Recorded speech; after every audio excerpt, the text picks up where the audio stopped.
শুকর গুজার বান্দা হও রে দুনিয়ায়, যাহার ফলে নাজ নিয়ামত বেড়ে যায়। প্রভুর শুকুর আদায় যদি না করো, কঠিন আযাব হবে তোমার কবর। ও আমার পর্দার আড়ালের আম্মা জান, দিলের কানটা লাগাইয়া শুনেন গো আমার আম্মা জান। আল্লাহ পাক রব্বুল আলামিন এই দুনিয়ার মধ্যে নারী পুরুষ উভয়কে আমার আল্লাহ তাআলা সৃষ্টি করেছেন। ও আমার আম্মা জান, আপনারাও তো আল্লাহর সৃষ্টি, পুরুষেরা তো আল্লাহর সৃষ্টি। ওগো আম্মা জান, দিলের কানটা লাগাইয়া শুনেন গো আমার আম্মা। কেমন ছিল সাহাবায়ে কেরামের স্ত্রী, কেমন ছিল মহিলাদের মধ্যে খাদিজাতুল কুবরা রাদিয়াল্লাহু তাআলা আনহা, কেমন ছিল ফাতেমা রাদিয়াল্লাহু তাআলা আনহা।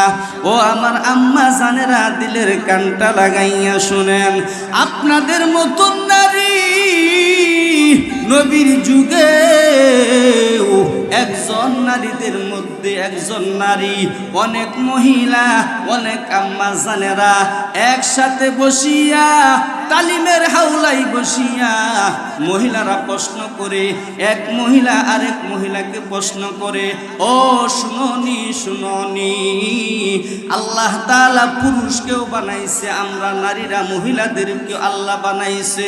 ও কথা হলো, আমরা মহিলাদের চাইতে বেশি অনেক পুরুষেরা নেকের দিক দিয়ে আগাইয়া আছে, নেকির দিক দিয়ে অনেক আগাইয়া আছে। সমস্ত আম্মা জানেরা একত্রিত হইয়া আলোচনা করতেছে। তার মধ্য থেকে একজন মহিলা আসমা রাদিয়াল্লাহু তাআলা আনহা, একজন নারী, সমস্ত মহিলারা পরামর্শ করলো, পুরুষেরও নবী হইলেন, আমাদের মহিলাদের তো নবী হইলেন, কিন্তু নবীজির কাছে আমাদের একটা প্রশ্ন, নবীজির কাছে আমাদের একটা প্রশ্ন হলো, পুরুষেরা নেকের কাজ দিয়ে অনেক আগাইয়া আছে, আমরা মহিলারা কি জন্য নেকের দিক দিয়ে অনেক পিছনে? ও 30 সালের আম্মা জান, ওরে যুবতী আমার বোন, দিলের কানটা লাগাইয়া শোনো, সমস্ত মহিলাদের প্রতিনিধি হিসাবে আসমা মহিলা নবীজির দরবারে হাজির। ও নবী, কোন নবী আপনি জানেননি? যে নবীকে চিনল মাছে, যে নবীকে চিনল গাছে, যে নবীকে চিনল জঙ্গলার হরিণে, আমি আর আপনি নবীর উম্মত হইয়া নবীকে চিনলাম না। সুবহানাল্লাহ। ইমামুল আউয়ালিন আল আখিরিন, বাহরে সাদকা রাহমাতাল লিল আলামিন, সাইয়্যিদুল কাউনাইনি খাতুমুল মুরসালিন, আখরামত বুদে ফখরুল আউয়ালিন, শুধু ওজুদাস রাহমাতাল লিল আলামিন, মসজিদে ও শুধু হামার এ জমিন। ও আমার আম্মা জানেরা, যারা প্যান্ডেলের ভিতরে চলে আসছেন, যারা এখনো আসতে পারেন নাই, সকল মা বোনদেরকে বলবো, আপনার জন্য পর্দার সহিত ওয়াজ শোনার সুব্যবস্থা করা হয়েছে, আপনি জলদি জলদি চলে আসেন। আর যারা আসছেন, দেখেন আমার আম্মা জানারা, আপনাদের দিলের মধ্যেও তো এইরকম একটা সন্দেহ, তার কারণ আমরা নারীদের সেবা করি, আমরা পুরুষদের সেবা করি, পুরুষরা কাপড় পরে সে কাপড়ও আমরা বুনাই, কিন্তু প্রশ্ন হলো, পুরুষদের মনের বাসনা পূরণ করি, পুরুষদের মনের আশা কেমন পূরণ করি? আমাদের পেটের মধ্যে গর্ভে সন্তান থাকে, এটাকে 10 মাস পেটের মধ্যে বুঝাবাই, এই সন্তান প্রসব করতে গিয়ে কত নারী এই দুনিয়া থেকে বিদায় হইয়া যা। এত কষ্টের পরেও আমরা সন্তান আদি দেই, সেই সন্তানে পুরুষদের পুরুষদেরকে আব্বা ডাকে, তাদের পুরুষদের মনে খুশি লাগে। নবীদের কাছে প্রশ্ন হলো, আমরা তো নারীদের নবী আপনি, পুরুষের নবী আপনি, অনেক নেক দিয়া অনেক সবের কাজ দিয়া পুরুষেরা আগাইয়া আছে, নবী গো আমরা কি পারি না পুরুষদের সবে সমতুল্য হতে পারতে? আসমা সাহাবী নবী রাহমাতুল লিল আলামিন, আপনি হইলেন পুরুষের নবী, আপনি হইলেন মহিলাদের নবী। আমার কাছে প্রশ্ন হলো গো নবী, পুরুষেরা অনেক নেকের কাজ দিয়া গাইয়া আছে, আপনার কাছে একটা প্রশ্ন, পুরুষেরা জুমার নামাজ আদায় করে, আমরা নারীরা আদায় করি না। জুমার নামাজ পড়া সবের কাজ, তারা জুমার নামাজ পড়ে, আমরা নারীরা পড়তে পারি না। ও নবী আপনার কাছে প্রশ্ন হলো, রুগী যদি আত্মীয় স্বজনের মধ্যে অসুস্থ হয়, রুগী দেখার জন্য পুরুষেরা দৌড়াইয়া যা, আমরা নারীরা যাই না। রুগী দেখা সবের কাজ, কিন্তু পুরুষেরা কিন্তু রুগী দেখিয়া সব হাসিল করলো, আমরা নারীরা হাসিল করতে পারি না। ও নবী আমার, পুরুষেরা হজ করে, আমরা নারীরা তেমন হজে যাই না।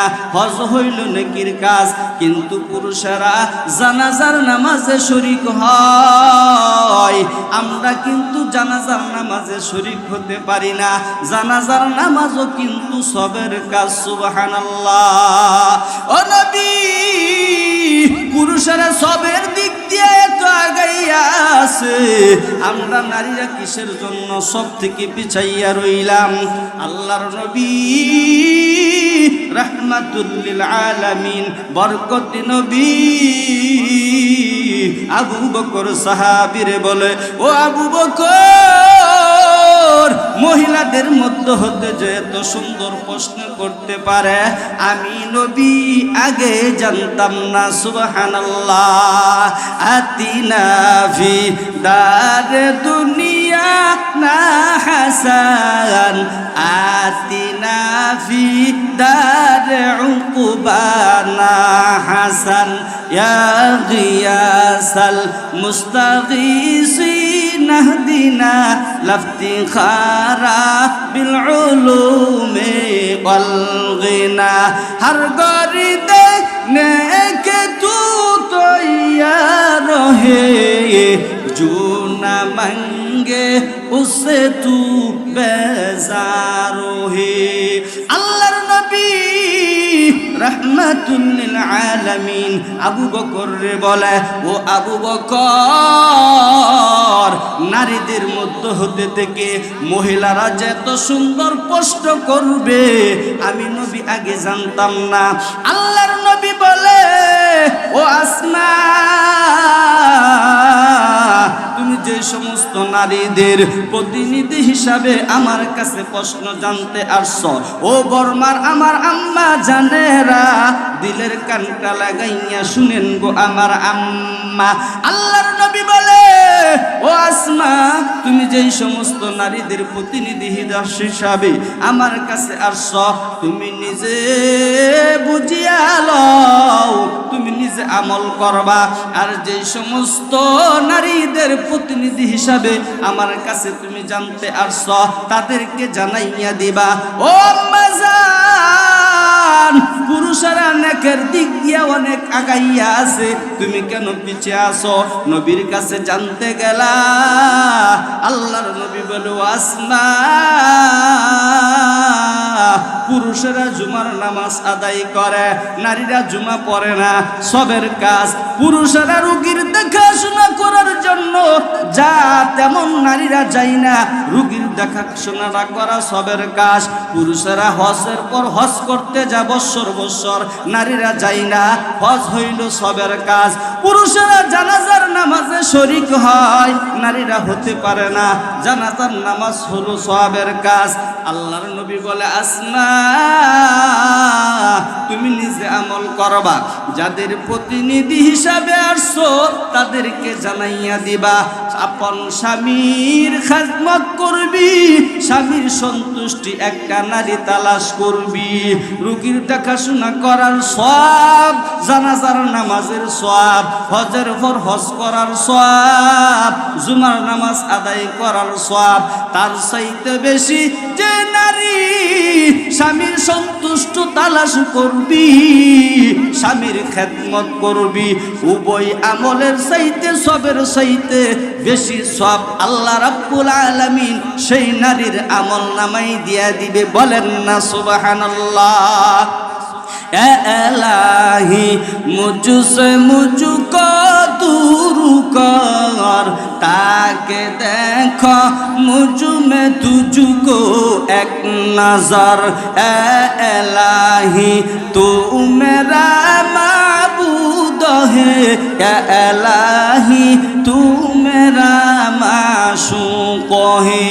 ও আম্মা জানারা আরেকটা অপশন আল্লাহ রসুল বলেছেন, মহিলাদের বেশি আমল লাগবে না, অল্প আমলের বিনিময়েই আল্লাহ নারীদেরকে জান্নাত দিয়ে দিবে। বলেন না সুবহানাল্লাহ। আল্লাহর নবী বলেছেন নারীরা 4টা কাজ করবে তারপরে সে জান্নাতে যাবে। 1 নাম্বার 5 ওয়াক্ত নামাজ আদায় করা, 2 নাম্বার রমজান মাসে রোজা রাখা, 3 নাম্বার সতীত্বর হেফাজত করা, স্বামীর খেদমত করা, 4 নাম্বার হইল পর্দা করা। সুবহানাল্লাহ। ও আমার আম্মা জানেরা গো, বর্মা হেফজুল কোরআন মাদ্রাসা থেকে আপনারা ওয়াজ শুনিয়া আগে পরে যাই কিছু বেপরদাই চলছেন গো আম্মা, আজকের পর থেকে অন্য মানুষের চেহারাটা দেখায়েন না, পর্দার সহিত চলবেন। তার কারণ বর্তমানে সমাজে পর্দা নাই। পর্দা করা আল্লাহ তাআলা নারীদের জন্য ফরজ করে দিয়েছেন। সুবহানাল্লাহ।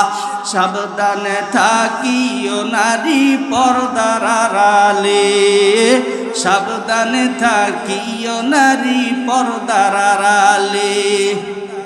হাদিসে হারাম লেখা অন্য দেখিলে, হাদিসেতে হারাম লেখা অন্য দেখিলে, সাবধানে থাকিও নারী পর্দার আড়ালে। শুনো নারী হাদিসের বাণী, তোমরা যাও না আর পর্দা সারি, সুপারিশ করিবেন না নবী দায়িস হইলে, সুপারিশ করিবেন না নবী দায়িস হইলে, তাদের স্থান হবে জাহান্নামেতে। সাবধানে থাকিও নারী পর্দার আড়ালে।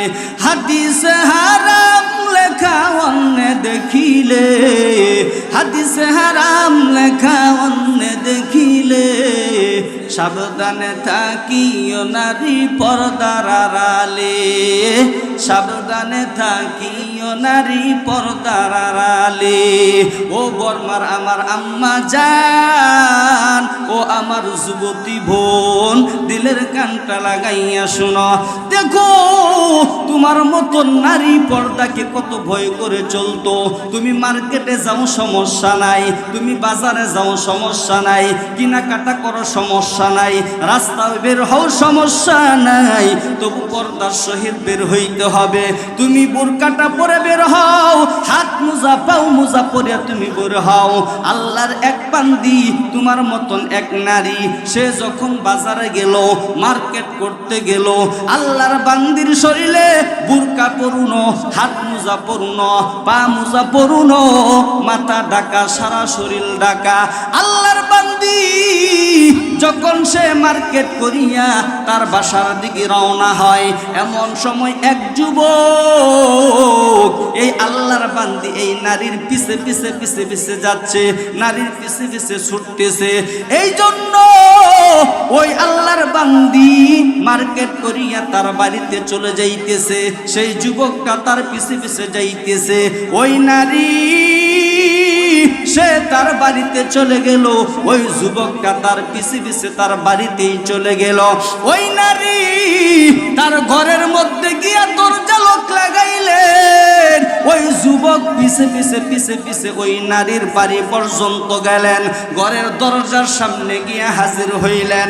আল্লাহর বান্দি ঘরের দরজার সামনে গিয়া যখন ওই যুবকটা গিয়া দরজার সামনে দাঁড়ানো, আল্লাহর বান্দি ঘরে ঢুকিয়া ঘরে প্রবেশ করিয়া তার ছেলেকে বলে, ও বাবা আসো আসো আসো, দেখো তো দেখি একটা যুবক কে জানি দরজার সামনে দাঁড়াইয়া রইছে, তুমি তাকে একটু বলো তো সে কে, কি জন্য দরজার সামনে দাঁড়াইয়া রইল, তুমি তাকে প্রশ্ন করো। ওই যুবক যখন ওই আল্লাহর বান্দির ছেলেটা প্রশ্ন করে, ওরে ভাই তুমি কি জন্য আমার এই ঘরের মধ্যে সামনে দাঁড়ায় রইলা, কি জন্য দরজার সামনে দাঁড়ায় রইলা, ওই যুবক ওই আল্লাহর বান্দির ছেলেকে উত্তর দেয়, এই ঘরের মধ্যে একটা নারী প্রবেশ করলো, আমি সেই নারীর পিছে পিছে পিছে পিছে আসলাম। ওই আল্লাহর যুবককে প্রশ্ন করে, কি জন্য তুমি আসলা? ওই বাচ্চা গিয়া তার মারে বলে, আম্মা এই যুবক নাকি তোমার পিছে পিছে আসছে। আল্লাহর বান্দি তার ছেলেকে বলে, তুমি জিজ্ঞাসা করো কি জন্য আসছে। তার ছেলেটা গিয়া যুবক করে বলে, তুমি কি জন্য আসলা? ওই যুবক বলে, যে নারীটা ঘরে প্রবেশ করলো আমি সেই নারীর প্রেমে আসক্ত হয়ে গেছি, আমি তার প্রেমের দেওয়ানা হয়ে গেলাম। আল্লাহর বান্দি তার ছেলেকে বলে, তুমি আবার জিজ্ঞাসা করো সে কি দেখিয়া পাগল হইল। ও আমার আম্মা জান, আল্লাহর বান্দির শরীরে বুরকা পূর্ণ, হাত মোজা পা মোজা পূর্ণ, শরীর ঢাকা, সব কিছু ঘোরা, তারপরেও যুবক জানি কেমন পাগল হয়ে গেল। আল্লাহর বান্দি বলে, তুমি কি জন্য পাগল হইলা? তার ছেলের দিয়া যখন খবরটা নেওয়ায়, ছেলের কাছে বলে, আল্লাহর বান্দির হাত মোজা পাও মোজা বুরকা পূর্ণ সব কিছু ঢাকা, কিন্তু আমি পাগল হয়েছি তার চক্ষু দেখিয়া। ও আম্মা জানেরা গো, ওই যুবক বলে, আমি এই নারীর চক্ষু দেখে পাগল হইয়া গেলাম, হাত মোজা পা মোজা বুরকা পূর্ণ চোখ দেখিয়া এই যুবক এই নারীর প্রেমে আসক্ত হয়ে গেছে। আল্লাহর বান্দির দিলের মধ্যে আমার আল্লাহর এত ভয়, জাহান্নামের এত ভয়, কবরের আযাবের এত ভয়, এত ভয়। আল্লাহর বান্দি তার ছেলেকে বলে, ওরে বাবা ওই ফল কাটার চাকু ছুরিটা আমার কাছে একটু দাও। তার ছেলে ওই ফল কাটার চাকুটা যখন আল্লাহর বান্দির হাতে দিল, আল্লাহর বান্দি আমার মাওলার এত ভয়, জাহান্নামের ভয়, কবরের ভয়, আল্লাহর বান্দি ফল কাটার চাকুটা দিয়া এই চোখটা একটা ফার দিয়া হাতে উঠাইয়া তার ছেলেকে বলে, ওরে বাবা আমার হাত মোজা পূর্ণ, পা মোজা পূর্ণ, বুরকা পূর্ণ, আমার সব কিছু ঢাকা, সব কিছু ঘোরা, তারপরে এই যুবক আমার চক্ষু দেইখা পাগল হইছে, আমি আর এই চক্ষুটা রাখতে চাই না, আমি আর এই চক্ষুটা থাকতে চাই না।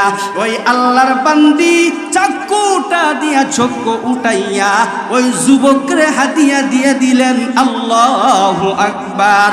ও 30 সালের নারী গো, পর্দার আড়ালের আমার আম্মা জান, আমি আপনাদের কাছে প্রশ্ন করতে চাই, সেও তো একজন নারী, সেও তো একজন মহিলা।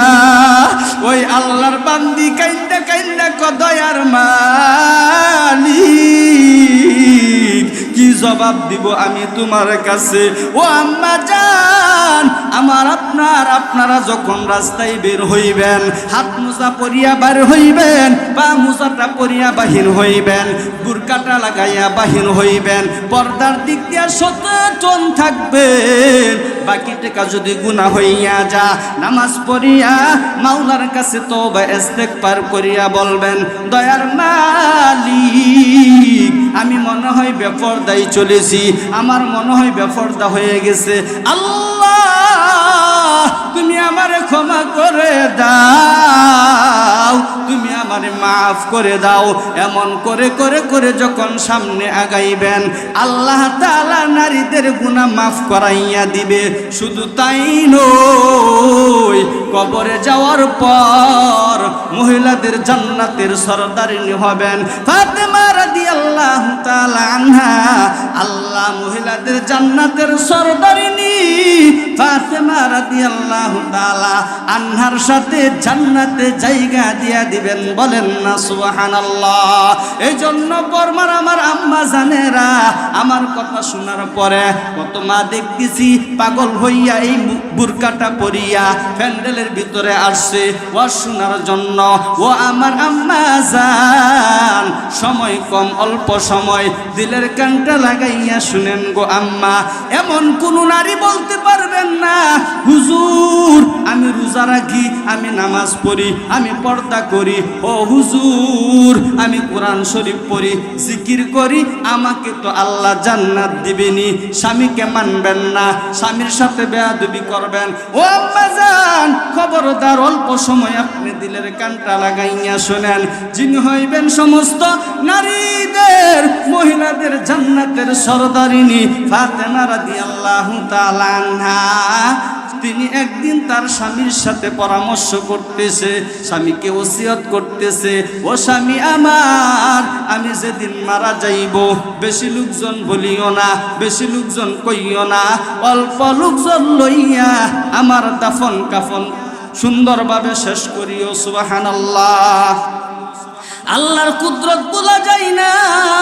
ফাতেমা রাদিয়াল্লাহু তাআলা আনহা ইন্তিকাল করলেন, যিনি হইবেন সমস্ত নারীদের জান্নাতের সরদারিনী। ও বর্মার আম্মা জান, দিলের কানটা লাগাইয়া শুনেন, আল্লাহর কুদরত বোঝা যায় না। ফাতেমা রাদিয়াল্লাহু তাআলা আনহা ইন্তিকাল করলেন, দুনিয়া থেকে বিদায় হয়ে গেলেন। তার ওসিয়ত পূরণ করতে গিয়ে তার স্বামী আলী রাদিয়াল্লাহু তাআলা আনহু সাহাবাদের মধ্যে আবু যর গফারি সাহাবীকে খবর দিলেন, ডাক দিলেন, আবু যর সাহাবী, এই ফাতেমা রাদিয়াল্লাহু তাআলা আনহার যিনি হইবেন সমস্ত নারীদের জান্নাতের সরদারিনী ফাতেমা, তার কবরটা জানি খুঁজতেছে, তার কবর খুদার কাজে ব্যস্ত। আবু যর গফারি কবর খুদে আর কান্না করে, কবর খুঁজতেছে আর কান্না করতেছেন।